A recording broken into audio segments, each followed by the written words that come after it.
Alright, The Legend of Korra Season 3, Episode 6. We're in another really good spot, a really interesting spot. Not where I thought we'd be right now, but it's stuff I'm really interested in, and I really want to know what's going on, specifically with LIN and the rest of her family here. And interestingly enough, I just got a Patreon comment about a lot of the stuff in Season 3 perhaps being direct responses to things the community weren't happy about the show in Seasons 1 and 2, such as the romance, maybe even a little bit of Lin's character, and maybe even the lack of LIN in Season 2. Feels like all the things that I at least wasn't particularly happy about, or I think that were missing in Season 2 specifically, have either been addressed or added back in the season. That's a big part of why I'm enjoying the season so much, and I think it's a big part of why a lot of people really think this season is the best. Now, I have edited last episode. I didn't have as much time as I would have liked for my discussion last video. It was a hard episode for me to edit. I don't know if that's because I was in a rush state of mind even during the episode. Felt like I was talking in a lot of spots I normally wouldn't, and I had to cut out a lot of scenes that I would have liked to have kept in. But overall, I'm mostly happy with the things that I talked about. I didn't really get to address things like Varric being back, which is really cool, not a surprise to me. I was shocked when he popped up. His presence in Season 2 was greatly appreciated, very unique character. Obviously doing some shady things, but I think his presence in this season is going to be just as appreciated. But it does lead you down the thought process of, so this place, you know, the Metal City, I know it does have a name and I have forgotten it. Lots of emphasis on it being a place for people to reach their potential, one of the safest places in the world. Some emphasis on second chances, like around Varric, for example, and some of the people that are working for Sue. And given the way that Lin's been acting as well, the way that she said, look, it's Sue's fault that the family is the way it is, there's obviously still a lot that we don't know about their family dynamics, but you do have to at least ponder the question, is there something more going on here with Sue? I don't think there is. I feel like the more shows I do, the more suspicious I get of just everyone. But I think it mostly just boils down to what's going on in the family. And I hope that's stuff we get this episode. I don't imagine it's stuff that's going to drag on for too long, just because of how short the season is, but it's stuff I'm very interested in. And I did remember at last discussion that LIN didn't want kids. I'm very curious as to why. I even had the thought of maybe she's not able to have kids, and maybe she's not able to have this life that Sue has. That's a big part of why LIN stays away from it. You can see Korra's comments about her, you know, staying a bitter and lonely woman seem to get to her. But I'll stand by what I said at the end of last episode. If LIN's going to act this way to people like Opal, who probably don't have anything directly to do with why LIN's feeling this way, then maybe LIN needs to hear those kinds of things from people like Korra. And of course, Zahir is still out there as well. He tried to get information about where Korra was from Kaya back in Republic City. Didn't work out, but he's out there. Where are the other three? You know, get them involved. Like I said, I would love an episode or like an extended period of time just devoted to them. Don't know if we'll get that with the way that Zahir's sneaking around, but that's something I would absolutely love. I'm really enjoying the concept of these antagonists so far in this season. But through all of that, I'm really keen to learn more about this whole family stuff with LIN. That's something I'm really interested in, and I would love to talk more about it at the end of this episode. Like and subscribe, check out the Patreon for early access and uncut watch-along versions of all of these Korra reactions if you're interested. And with all that being said, enjoy the video. Chapter 6, Old Wounds. Talk to me. Also, how cool is it that the city can close up and open up like this? I completely missed that last episode, but I saw it when I was editing. I know she has a problem with me, but she had no right to yell at Opal last night. Agree. You should come play with us. Oh, I don't think I'd be much competition since I can't metal bend. But the boys. Really? LIN never offered to train you? Nope. I was wondering about this, but actually for Bolin as an earthbender. As the Avatar, you should have mastery over all the elements. I'd be happy to show you the Well, basics. even metal? Even lightning? I never thought about this. Try it too. Yeah! Nah. I'm more of an earth guy. Okay, Earth guy. Well, let me know if you change your mind. Yeah. But I respect that. Hey, yo. Is this Varric? He was talking about magnets, man. It worked! Julie, mark it down. That is so extra. What do you two think you're doing? Get back to work. Interesting. LIN, you do not have to work while you are here. You need to relax. I'm fine. Yeah, I think that's why she's struggling. But you are under a dangerous amount of stress. If you don't deal with your repressed feelings, there will be severe consequences to your health. That shit's real, man. I'm not interested in talking about my feelings. You won't have to say a word. Seems like you made quite a stir Oh on yeah, here we go. Here we go. Talk to me. This reminds me of where Wand would live. There's our ticket out of here. Dude, look at these guys.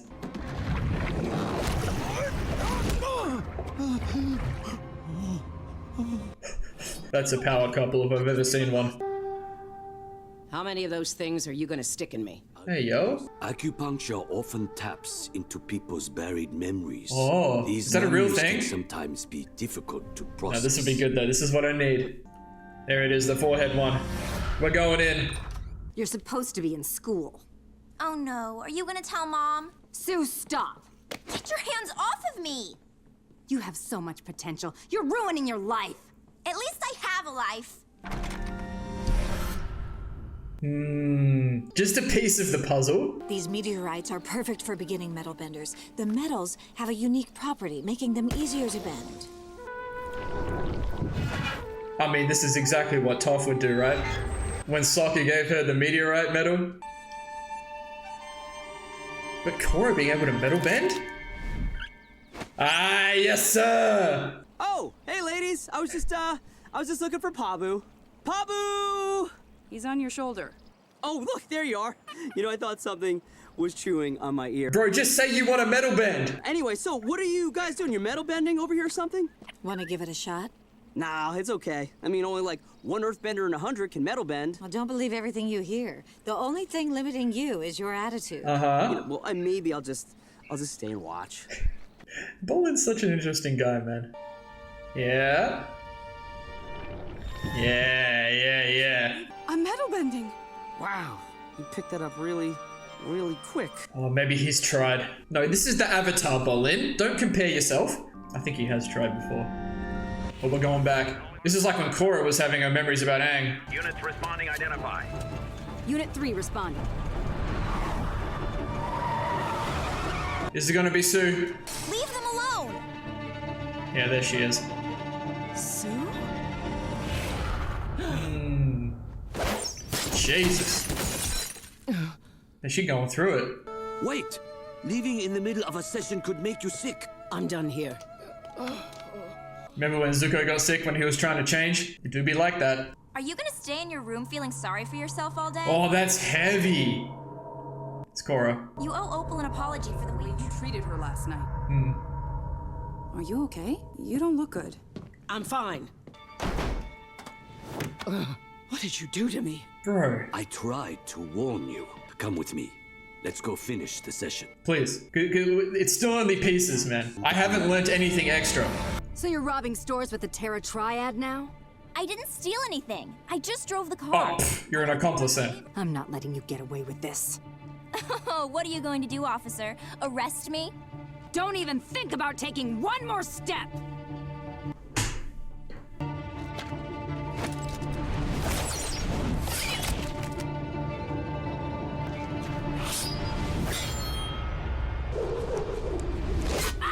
Oh, that's how she got the scar. I was thinking about that scar, man, when I was editing last episode. Like, surely that's gonna come up.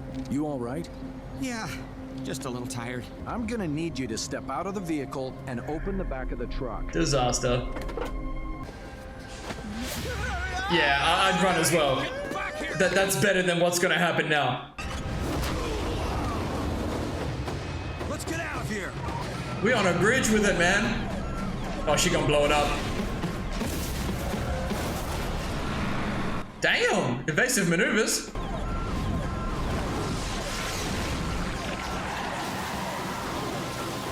That's crazy, man. I think someone said lava bending. Sick. I love it. He clearly doesn't think he's capable of it, or he's tried. Very stubborn. He is an earthbender. Hey, Bolin! Opal! Oh, wow. What are you doing? Oh, nothing, you know, just thinking about my body and mustaches that I might have in the future. You're acting weird again. Call him out. Sorry. I'm just frustrated. I've been trying to metal bend and I can't figure it out. Don't tell anyone, okay? Why not? Because it's embarrassing. What? This isn't the first time I've tried. Yeah, and there I've it been is. wanting to metal bend ever since I heard about Toph. Oh. Your grandmother is my biggest Yes, hero. sir. My mom grew up learning from Toph. Just go train with her. Stop being so scared. Yeah. Maybe I am scared, but what about you? I know that you want to go to the Northern Air Temple to train with Tenzin, but you haven't done it because you're afraid too. You know what? You're right. I don't want to leave my family and disappoint my mom. Oh, we've all just got to talk then. Look at us. Yeah. Talking about our feelings, supporting each other. It's nice. Nah, it is though. These two are actually so good for each other. Like, not even from like a relationship standpoint, like just as people. We're going back again. Toph. What were you thinking? And what were you thinking? You two have put me in an impossible position. She's the one who was running around with criminals. This is all your fault. Sue, you need to leave the city as soon as possible. Lynn, Oh, give me damn. the arrest report. She gonna cover it up? Mom, Yeah. what are you doing? You can't cover this up. I'm the chief of police. I can't have a daughter in jail. This is our only option. And we're getting there. We're really getting there. And it's really interesting. I did not expect a lot of this from Toph's character. So it's probably best if you take it easy for a little while. I don't need to rest. I need to do something I should have done a long time ago. This could be good or bad. I don't know where we're at yet. Congratulations. You're the first metal bending avatar. That's awesome. Change, man. It's all about change. I've been thinking, and I'd like to try to learn metal bending. Good man. I mean, I'm sure you have a waiting list or something, like a couple years, so... Let's get started. But Sue has really changed a lot as well. Oh. I think Lin is mad about something. Sue, it's time we talk. You could have taken responsibility for what you did, but instead you stayed quiet and let Mom throw her whole career away. Mom didn't throw her career away. She retired the next year. She was a hero. I admit that I was not a perfect kid and I've made some mistakes in the past, but...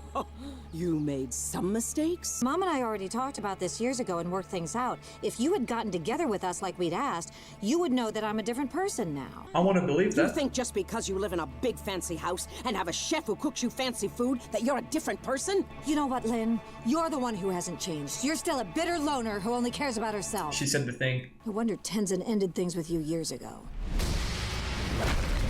That's gonna, yeah, hit home. Okay, I guess this is how it's going to be. I'm with Sue, currently. I'm not gonna lie. But I think Lynn might have some points. But I think Lynn is being a bit silly. Also, this is really pleasing me. Should I stop them? You don't have any siblings. Fighting is all part of the healing process. Let him work it out. This is how Lynn needs to work through this, though, like physically. Toph's daughters, man. Sheesh. Not the sculpture. My sculpture! He's gonna like it, isn't he? Actually, it looks kind of better now. Oh, these people.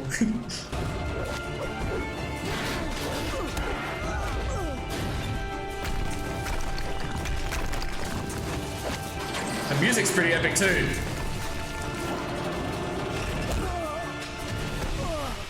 She did get told to take it easy.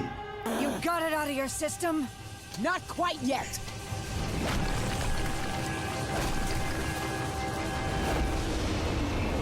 Oh, Opal! You're sisters. Why would you want to hurt each other? Yeah, she's gone. Okay. Good save. Chief, you've been sleeping for 16 hours. We just wanted to make sure that you're okay. Ooh.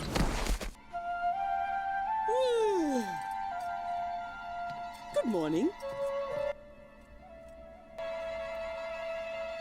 What's this? I call it the Kale Nutsko. I don't know how to feel just yet. Not bad. Opal, don't go. Look, I'm just not really comfortable talking about these kinds of things. Okay, okay. Well, I wanted to say I'm sorry about the other night. You're a smart young woman. And an excellent airbender.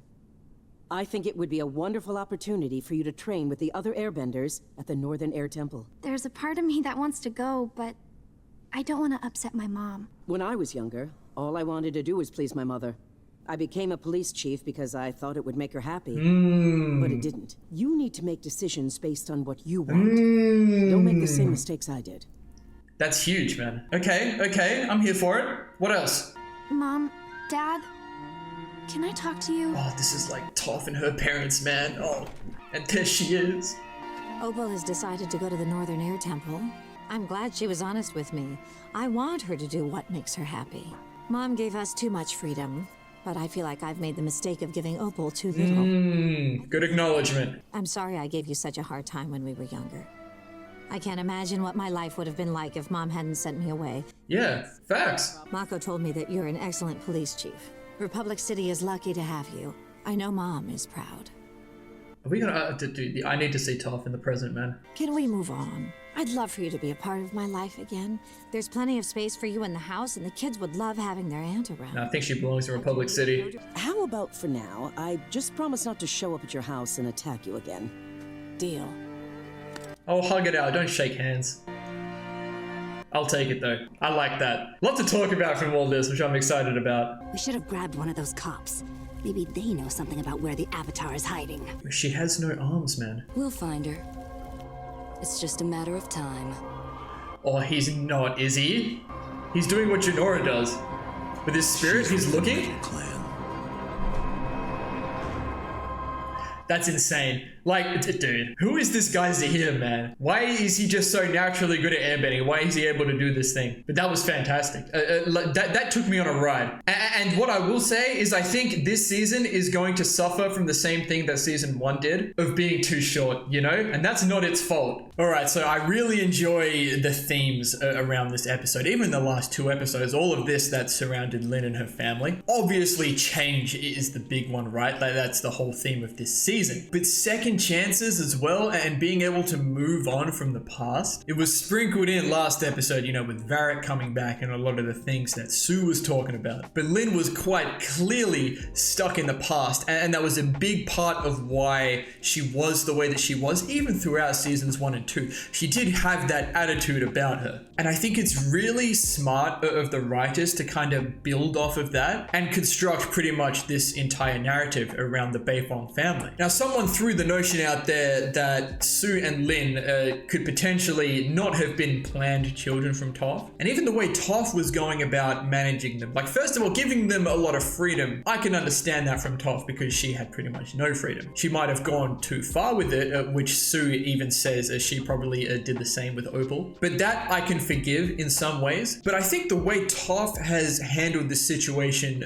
with Lin and Sue when they were kids in Republic City, it was just the way Toph said she can't have a kid in jail as the chief of police. Now, I see where she's coming from. It would be her fault though for giving Sue like all this freedom. Like, Sue was hanging around with the wrong people and Lin was doing what she thought was right. So I actually don't blame Lin for trying to take in her sister because she was running with criminals. Like you know, she was breaking the law. But the whole reason that Lin is even in this position is because she's trying to be, you know, a police chief in her mother's footsteps, trying to make Toph happy, not trying to make herself happy, which she acknowledges at the end of the episode, and I really appreciate that. I would love to see where we go with Lin because it feels very right for Lin to be the police chief, and like Marco was saying, or that Sue was saying, Marco was saying, she's an excellent police chief. But if we're following that mindset of trying to do what makes her happy, maybe she does step away from being a police chief and takes a different path in life. But we'll see. They were only briefly talking about that, but I like where we ended up with that. Now, the first 2 flashbacks of Lin, they really don't give you much more to think about. You're put in this situation that we know Sue is a changed person. She's already talked about that. So you get a little bit more of the specifics that Lin was always, you know, this kind of person. It's not until the flashback with Toph that you really get to see like how we got to where we are now.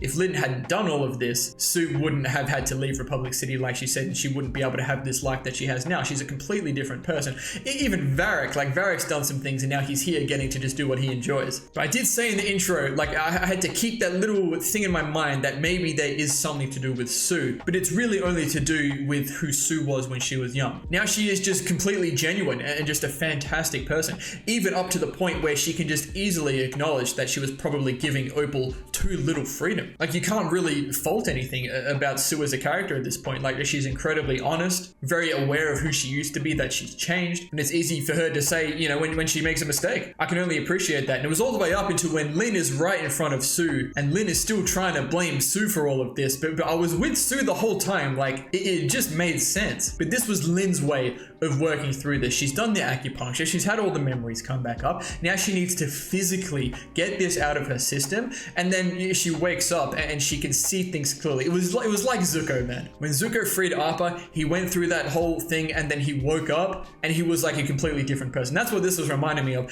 And I didn't know how it was going to make me feel if Lin was going to have that much of a change. But her conversation with Opal, you can still see that Lin is still there. She just sees things differently and she knows what she has to do and it's difficult for her. They're really making up for Lin's absence in season 2. It's like all we have to talk about right now, which is awesome. And then the sisters are able to squash the beef and look forward. And that really is another theme about all of this, like looking forward, not looking back to the past, like, you know, looking back to the past avatars. I actually haven't missed that one bit. Granted, we haven't really been in any situation where that could potentially come into play just yet, but they're just playing off the themes and the direction of this season so incredibly well. And I like that one of the first things that Lin does after she wakes up, after talking so much trash to Sue, like, oh, you think because you live in this big fancy place and have someone that cooks for you, you're a changed person. One of the first things that Lin does is goes and, you know, gets a smoothie from the cook. She's like, okay, I'll try this stuff out. And Opal and Bolin, like, it's so refreshing. I like that they give us another nod of Bolin being his usual self, I guess. And I like that we get more of an insight to his character, like who he actually is, not just this goofy comic relief guy. Toph's his hero, like as a metal bender, like that is awesome. And Bolin's tried and he's unable to do it. And like Sue says, it's his attitude around that's really holding him back. This whole 1 in 100 thing, it's not real. He's trying to do it in secret, like in his classic way, but like Opal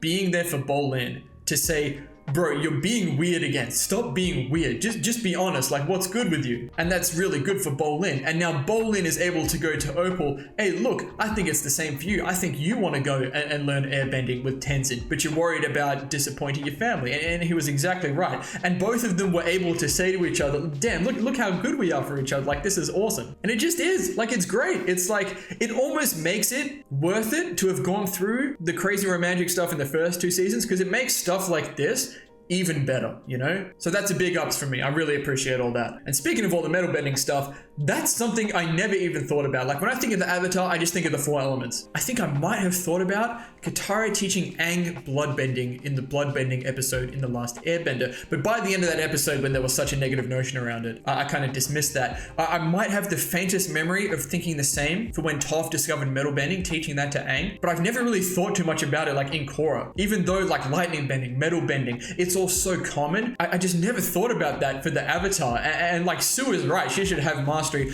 over all the elements. And someone commented the other day saying that there were so many more lion turtles back in One's era than just the 4. So potentially, it's just an idea, there could have been so many more elements than just the 4 that were passed on to One. So for Korra to be able to learn metal bending, and maybe she learns like lightning bending from Mako as well. Maybe Jinora can teach her the spirit bending thing as well, that I'll talk about it more in a minute because Zahir was doing it. That's really cool. Like, I'll take that. Like, past Avatar connections, and we don't need that anymore, man. We're just learning all the new bendings. It's awesome. And Korra's been good this season. She's taken a bit of a back seat these last 2 episodes, but she's been doing the right things, I feel. Like, she's looking out for Lin. She's trying to say the things that she feels like she needs to. She's teaching Opal how to airbend, and now she's out here learning metal bending. Like, I appreciate it. You know, Korra's gonna, you know, be the center of attention, I think, going forward. But through all of that, I'm a really happy guy. I'm really satisfied. Now, Zahir and his squad, they're out here, and I really enjoy that. It's interesting. There's been so much emphasis on them. They are crazy strong, but they're being so stealthy and cautious about this. They were hiding out in Republic City, and they're trying to sneak out in a truck. Perhaps they're very aware of, I guess, first of all, they don't want people to know that they are there, because then that'll get back to Korra, and then, you know, that's just information that they have about where Zahir and his squad are. But also the fact that the world is more advanced than back in their day. Even though I guess it hasn't been too long. I forget how old Korra is here, but it's been like less than 20 years, right, that they've been locked up for. I think even Pali actually mentioned how long it's been. Let me actually grab that. It's when Zuko's dragon shoots the fire at her, and what does she say? 13 years. There it is. Okay, now that makes perfect sense. They've only been locked up for 13 years, which isn't an incredible amount of time. But through all of that, the point is they are being somewhat cautious. And look, Zahir, he's clearly doing the thing that Jinora was doing to try and locate Kai, and now he's found out where Korra is. And perfect timing as well. We've just dealt with all this LIN stuff. I feel like we might be moving on from here now. Opal wants to go to the Northern Air Temple. Let's get Zahir and that involved. I'm not going to let the Earth Queen slip from my mind either, but I really like this spot. They're really not missing this season. We're 6 episodes in. We've got 7 more. Things are really going to start picking up now. I can feel it. I feel a binge coming. I think these last 7 episodes are probably happening in 2 sittings for me. So thank you all so much for watching. If you enjoyed, please leave a like and subscribe to the channel if you want to see more. And as always, please continue to leave your comments and feedback down below. You know, I always appreciate it. And we'll see you all in the next episode of The Legend of Korra.